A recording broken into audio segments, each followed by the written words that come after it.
Hello and welcome back to iTiger News. I'm Diego Solis. I'm Tyler Pettis.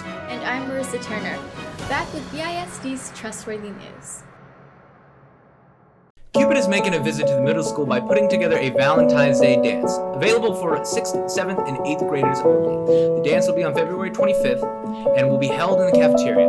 Admissions will be $2 and the dance will be open from 4:30 to 7:30 p.m. This dance is exclusive to BISD middle schoolers only. Happy Valentine's. This is a Cupid arrow. Can't repeat the past? Why, of course you can. Clear your calendar. This year's prom is March 26th. The theme is 1920s Speakeasy and it will be held in the Civic Center. Reminder, if you're bringing a date from out of town, you must fill out the slip in the office. Also, your attire must be approved. The junior class is in need of decorations to prepare for this event. String lights, as many as possible, gold, white, black, sheer fabric tablecloths, decorations that fit the theme, serving platters, battery-operated fairy lights, 1920s style accent pieces, etc. Please mark your items with your name so they can get back to you. They really appreciate all the help they can get, as it has been really hard fundraising through all the years with COVID, and they need to stretch the funds.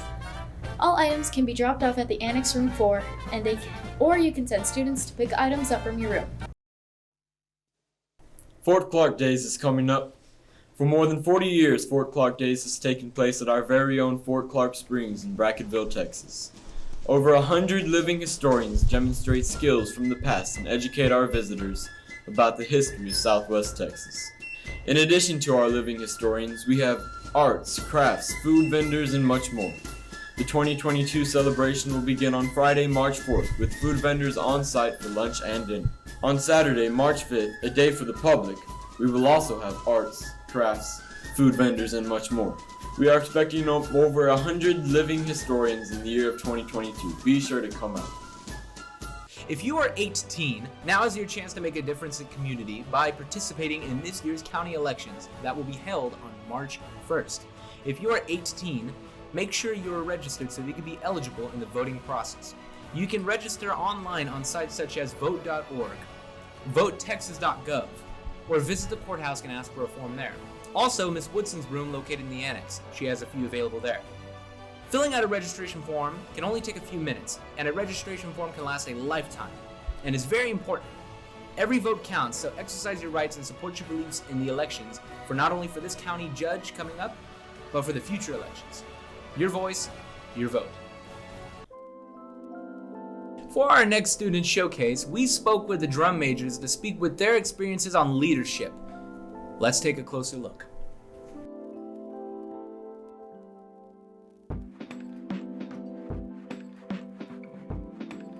Thank you for joining iTiger News for a student showcase. Last semester's marching show was El Corazón del Toro, the Heart of the Bull. What were some of your favorite moments from last year's show?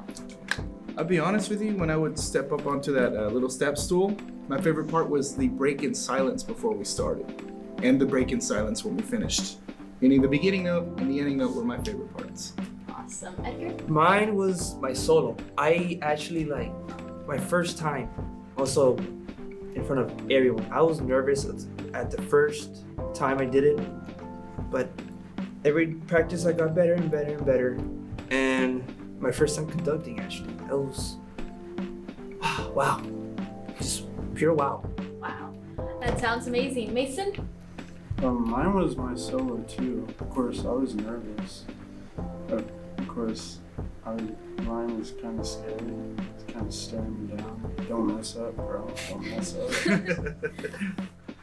What were some of your challenges from this year's show? Not only in choreography and coordination, but between the three of you, but leading the band on the podium. So I would like to say, to start this off, we have a younger band this year. You know, we got so used to a heavy low brass line and a lot of woodwinds, and this year we didn't have that, so we had to use what we had to our advantages. So it was a little difficult getting the new bloods coming in, and we had to teach them the ropes.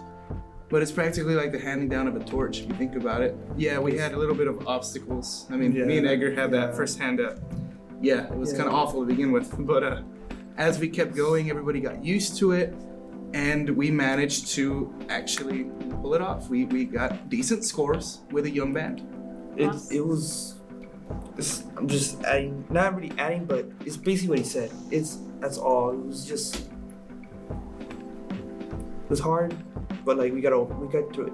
We did, and I'm very, very proud of my band. I really am. Drum major tryouts are coming pretty soon. What is Mr. Willis looking for? From what I've heard, he's looking for somebody who's flexible, somebody who can not just do the common times of like 4/4. He needs somebody to jump around in different beats, so that way, with more young people coming in, they have more of what we all search for is leadership. So that's what he wants. He wants somebody who knows what they're doing, somebody who can lead, a good role model. Mason? Yeah, I guess his leadership, being a role model, helping the band, you know. Edgar, how do you feel about this not only being your last year as drum major, but your last year after being in band since our 8th grade year? It's crazy. It really is. It went by way too fast. I remember the first time, 8th grade year, the Pirates of the Caribbean, that's our show from my 8th grade year. Just, wow. And then the last time I ever did it on that field in Hondo, and on the games, last ever time I play, the last ever time I conduct. It was sad, but I'm leaving behind 2 people I can trust to lead the band when I'm gone. Time sure does fly. What are some words of encouragement to your successors? Try to be more of a leader, and I hope all y'all make it on. Like make it on into what? Regionals, right? Yes. Regionals. Advancing into regionals or area actually. Yep. I really do hope I make it next year. I really do, y'all. Yeah. Good luck though. Good luck. Lastly, this year's salute came from the famous movie The Three Amigos. Yes. Can we get one more salute Yes, before we it close? was. I guess. All right. You got to lose. So, nah. Hold on. Nah, don't worry about it. We got this. Yeah, let's go. Okay. 5, 6, 7, 8. Away. Hey. Yeah. Good see you. Yeah. Thank you again for joining me. I'm Marissa Turner reporting for iTiger News. Back to you. To close out this broadcast, we would like to take a moment in observance of Black History Month. Did you know Rosa Parks wasn't the first to act out against the Bus Segregation Act? Her actions were actually inspired by Claudette Coleman, a 15-year-old who was arrested in Montgomery, Alabama, for refusing to give up her seat on a segregated bus 9 months before the similar Rosa Parks incident. Percy Julian, a chemist whose research with plants in the 30s and 40s was able to develop treatments for diseases such as glaucoma and arthritis. And lastly, but certainly not least, Bessie Coleman. Bessie Coleman was an early American civil aviator. She was the first African American woman and the first Native American to hold a pilot's license. She earned her license on June 15, 1921, and was the first Black person to earn an international pilot's license. These people and many more are an inspiration and a reminder to stand up for our beliefs even in the face of opposition. They are legends to American history. Thank you for joining and stay tuned.